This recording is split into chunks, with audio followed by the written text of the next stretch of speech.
Hi, I'm Stan Humphreys. My hobby is building and flying custom drones like this one in synchronized flight like this.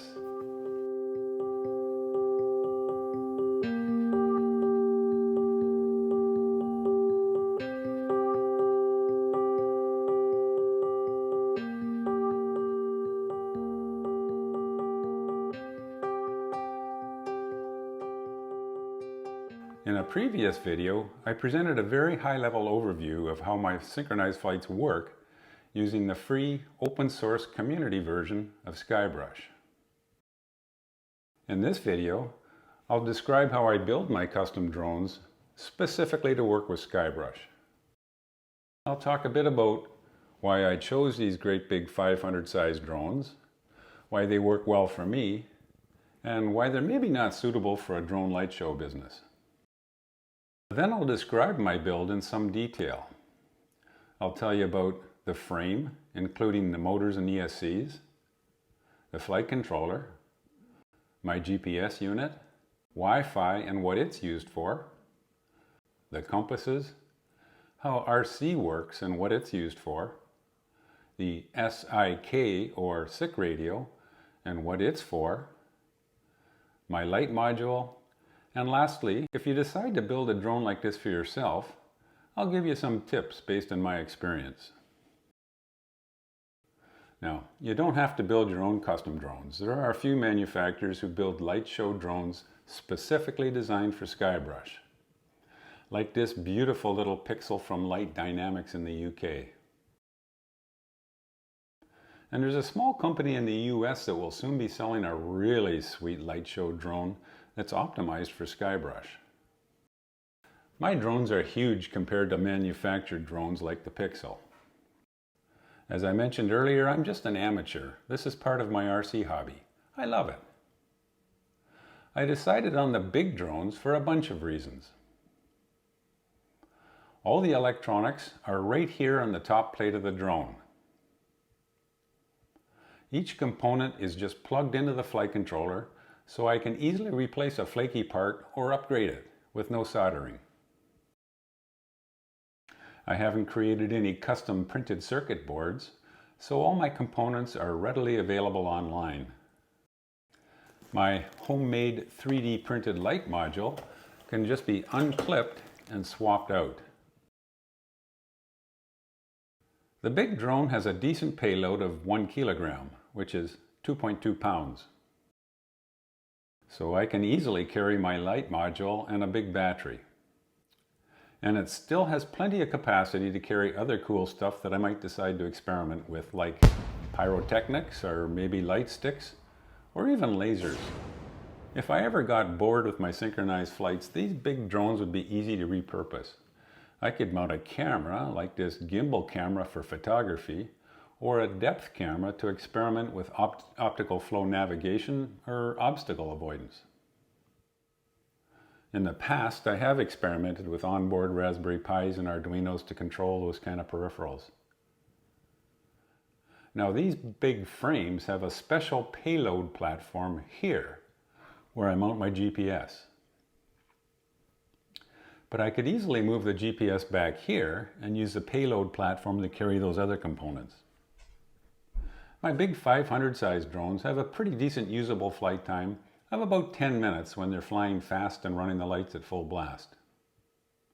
After 10 minutes, I really need to land, but I still have a reserve. As I record this video in early 2024, I only have 8 drones in my little fleet, so I just call my flights synchronized flights, because my drones really don't qualify to be called drone light shows. So to make my flights interesting, I fly down low, in close, fairly aggressively, and the drones are always moving. But if your goal is to start a for-real drone light show business, you'll probably want to fly at least 20 drones, maybe 50 or 100 or more. My big drones might not be suitable for that. Because they're big and awkward, they're a major pain in the butt to store and transport. And the price of the components I use to build these drones adds up to roughly the same price as you'll pay for a manufactured drone. No, for a drone light show business, you would probably want a fleet of single-purpose, lightweight, agile drones that are easy to pack up and travel with. Now, I personally don't have any experience with manufactured light show drones, so I can't comment on their reliability or how difficult it might be to replace a failed component. And I'm not sure how hard it would be to upgrade the hardware as technology improves, as it always does. I can tell you it would certainly be a pain if the manufacturer went out of business. But I really think that building and flying a few custom drones like this, just to learn how the Skybrush ecosystem works, might be a great way to educate yourself before you make that huge financial investment in a drone light show business. And as I said, if you're a hobby guy like me, the big drones have a lot of uses beyond simply fiddling with synchronized flight. Okay, having said all that, let me describe my build. The frame is a Holybro X500 version 2 ARF kit. ARF means almost ready to fly. The 500 means it's 500 millimeters, about 20 inches, from here to here. These frames were developed by Holybro specifically for research and development. In fact, they call them development kits. The frame kit comes with all 4 motors and ESCs pre-installed in the arms. They're already labeled and ready to plug in. This PDB, or power distribution board, takes power from the battery and distributes it to all 4 motors. I also plug my light module into it using this XT30 connector. The frame is surprisingly easy and fast to assemble. There's a couple of build videos on the Holybro website. The flight controller I chose is a Holybro Pixhawk 6C with an aluminum frame. The Pixhawk 6C has an H7 microcontroller running up to 480 MHz. It has 2 megabytes of flash memory and 1 megabyte of RAM. It features redundant IMUs, which are inertial measurement units, an integrated vibration isolation system, and the IMUs are temperature controlled. The Skybrush firmware needs a flight controller with a micro SD card like this.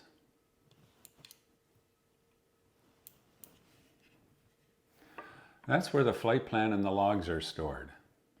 These features make the Pixhawk 6C a perfect flight controller for a big development drone running Skybrush firmware. When you order the flight controller, you'll also order a power module. The power module converts the high voltage from the battery to the 5 volts required by the flight controller. And it also provides data to the flight controller about the battery's state of charge. One downside of the 6C is that the plugged-in connections are probably not as robust as soldered connections would be.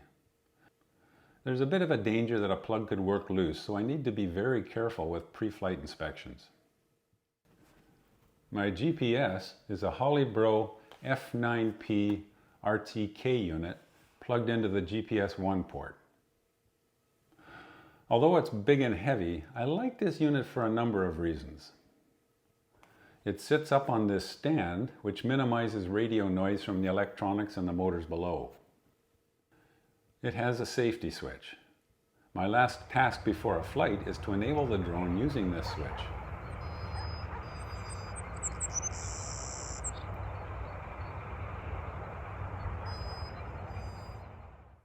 There are 3 status lights. One for GPS status, one showing that RTK corrections are being received, and one showing the drone's pre-flight status. If you've never heard of RTK GPS, RTK stands for Real-Time Kinematics. In a nutshell, RTK increases the position accuracy of a drone from about 1 meter down to a few centimeters. I describe how RTK differs from normal GPS in my overview video.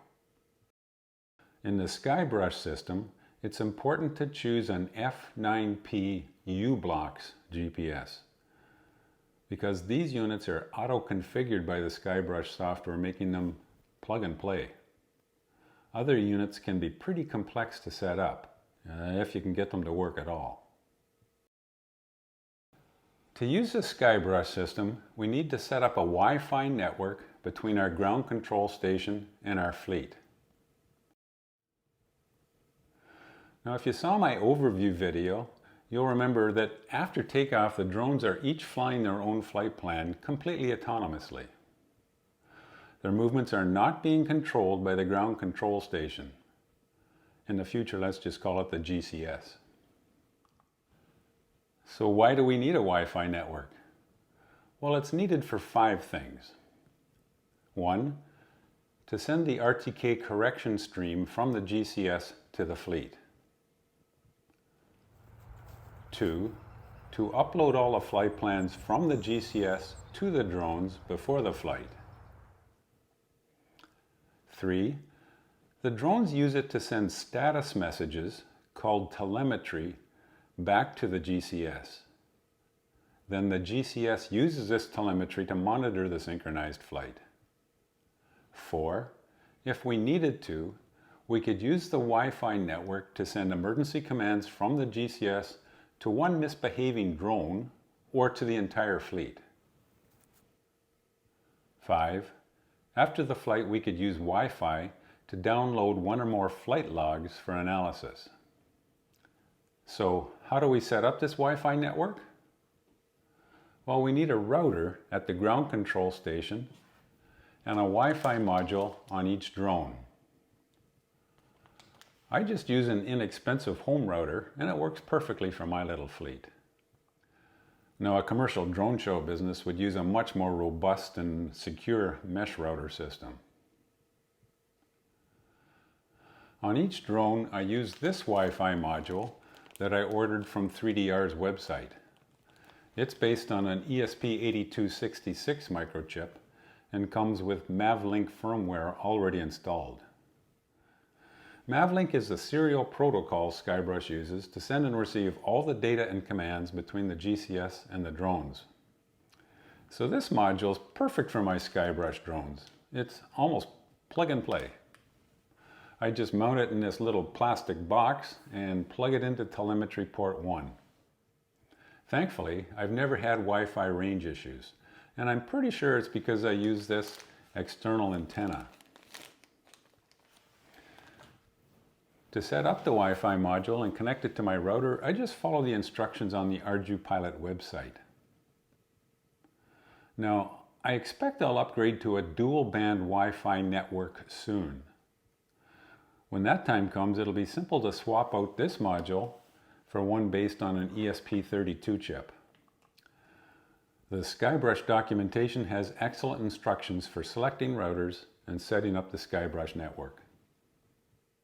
The Pixhawk 6C flight controller has an internal magnetic compass. My GPS unit also has a compass, an external compass.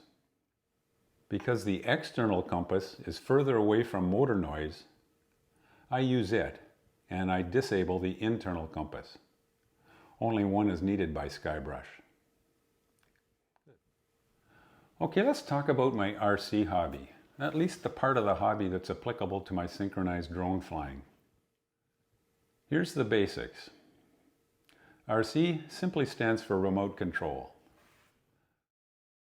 The pilot holds the transmitter and controls the vehicle by sending commands to the receiver in the vehicle. Yeah, seems to be nice and responsive. One radio channel is required for each separate function on the vehicle. For this simple fixed-wing airplane, a separate radio channel controls the ailerons, elevators, rudder, and motor.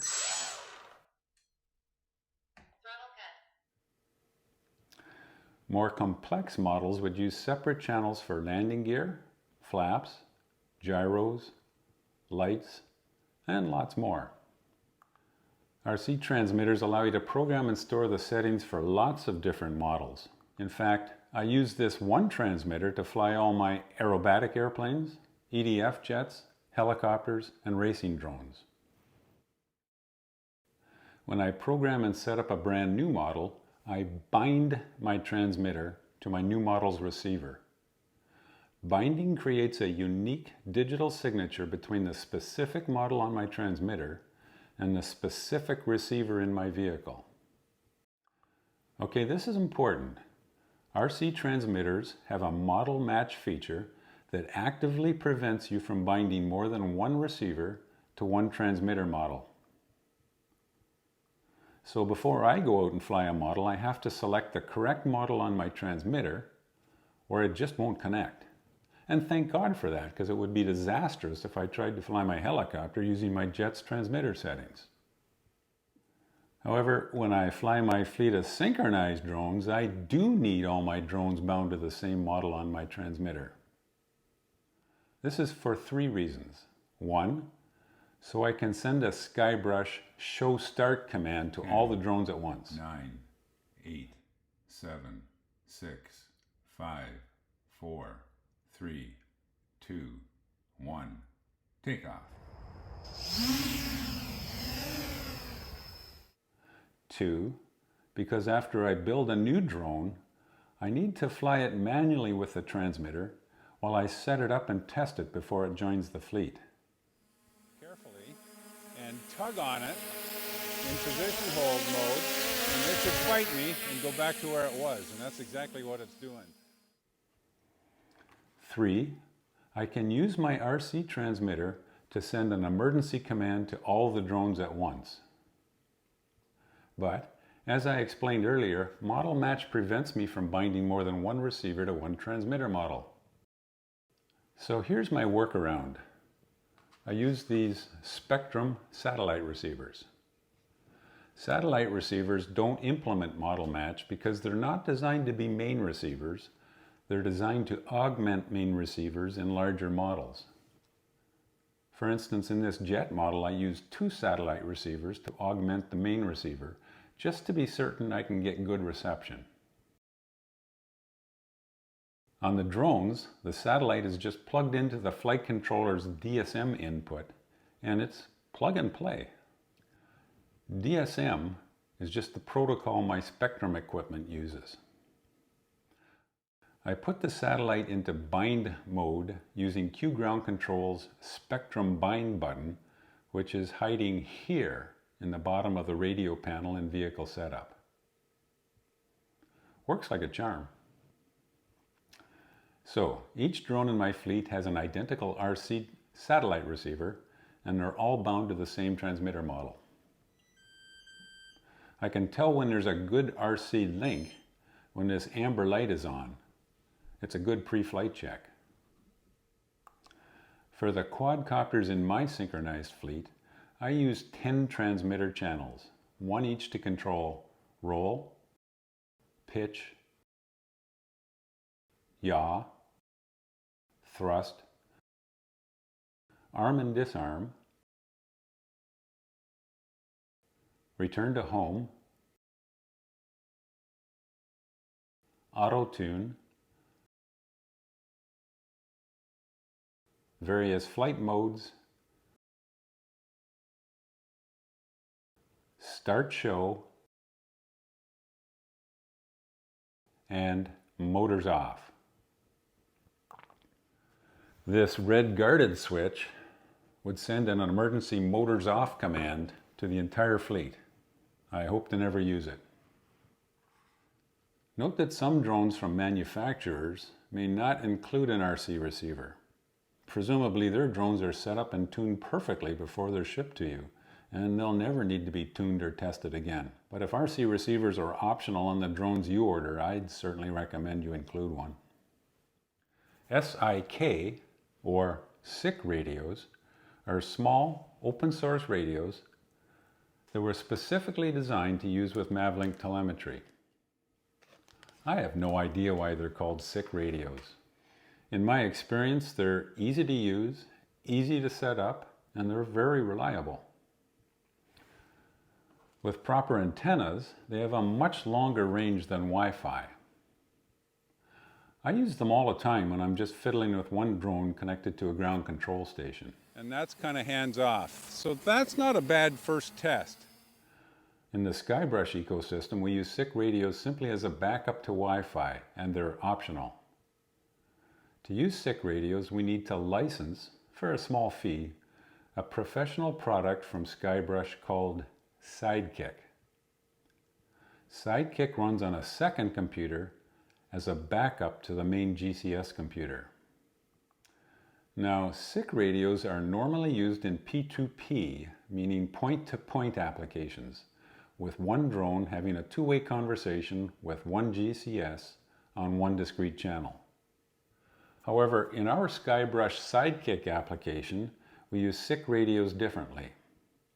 Our single ground-based SICK radio will transmit data and commands one way to all the radios in the fleet.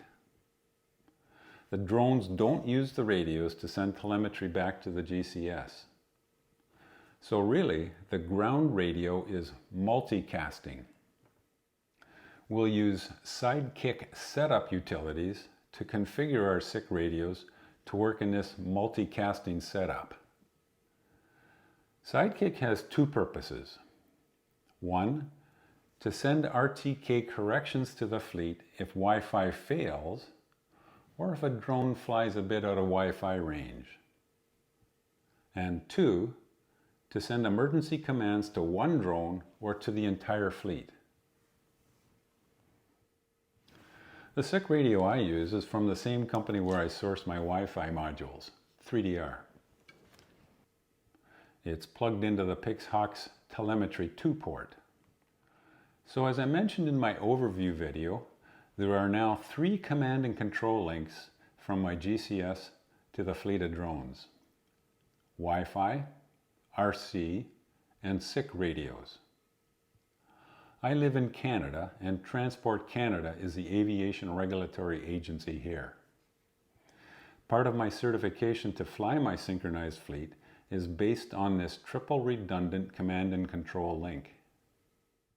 As I mentioned earlier, I designed and 3D printed my LED module myself. I just snap it to the base of the drone like this and connect it to the power module like that. There's 3 parts in the assembly: the base, the LED mounting box, and the diffuser dome. I designed all my printed parts in Autodesk Fusion 360. In each light module, I use 5 of these NeoPixel ultra bright 4-watt RGBW LEDs that I order from Adafruit in the US. They come mounted on these aluminum heat sinks. I just use double-sided tape to attach them around this mounting box. Then I tuck the wires inside and solder the leads together. I printed this box to house the LED module's power supply. It just slides onto these rails of the frame here. Now, I'm no electrical engineer, quite obviously, so I just use a 10 amp BEC to power my lights. BEC stands for Battery Eliminator Circuit, and it just takes the high voltage directly from the battery and reduces it to the 5 volts the LEDs use. The Skybrush firmware running on the flight controller directly supports NeoPixel RGBW LEDs. As the synchronized flight proceeds along the choreography's timeline, it sends the proper digital signals for my programmed colors directly to the NeoPixel's signal wire. All I need to do is run a signal and ground wire from one of the servo outputs on the FMU PWM rail to the lights. Here's the wiring diagram. Pretty simple. As you can see, the LED's power supply is completely separate and isolated from the power supply to the flight controller. I just set a few Skybrush show parameters to configure the firmware, and everything just works like magic. I love this Skybrush stuff. Okay, that's a description of all the electronic components in my kit-built drone. Now, if you decide to build a few of your own drones, just to learn how the Skybrush system works, here's a few tips based on my experience. Now, I've mounted my power module for the flight controller here using double-sided tape. And it's important to get a little adapter that goes through the bottom plate in the back left corner of the frame so that you can accommodate the battery. I use this XT60 to XT90 connector to accommodate my big 5000 4S battery. For the battery, I printed these two blue battery holders and these two red shims, which makes sticking the battery in there pretty fast and simple. And then I snug them up with the shims. When you're mounting the flight controller and the GPS, it's mandatory that you get them lined up carefully with the front of the drone using these arrows. Now, I mounted the flight controller to the top plate using this vibration damping double-sided tape that was provided by Hollybro. The rest of the electronics, the Wi-Fi module, the SIC radio, and the RC receiver are just mounted to the top plate using double-sided tape. I just secure everything using zip ties, and as you can see, I've covered some of the exposed wiring with this blue braided tape just to prevent chafing. Okay, I found this a little different. There's two sets of output rails for the Pixhawk 6C. The left one is labeled FMU PWM out, and the right one is labeled IO PWM out. We use the IO rails for the motor ESCs, 1 to 4, but we'll use the FMU PWM output rails for the light control. I mounted these servo output rails under the top plate back in here facing out. I just used double-sided tape. That makes them accessible but protected. I also print a label for the IP address of the drone and put it on the Wi-Fi module alongside a big number indicating the Mavlink ID of this particular drone. One thing I appreciate about this X500 kit is that each propeller has either a black dot or a silver dot, and those dots match dots on the motor shaft here. So if it's a black dot on the motor, you pick up a black propeller, and it also is embossed the direction to turn to tighten it. So it's fairly simple to get the right prop on the right motor and tighten it down. And then when you want to release the props, you can just glance there and figure out which way to release them. The last thing I do is attach the Canadian registration on the drone to make everything legal.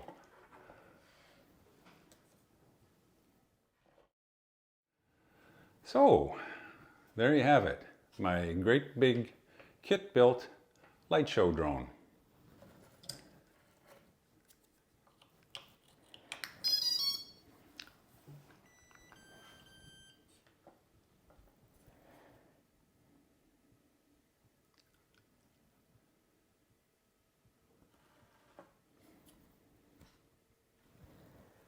Sweet. The next steps will be to set up all the autopilot parameters, calibrate everything, bench test all the radios, then take it out to the airfield, tune it, test fly it, and when everything's perfect, it can join my synchronized flying fleet. Hey, thanks for watching.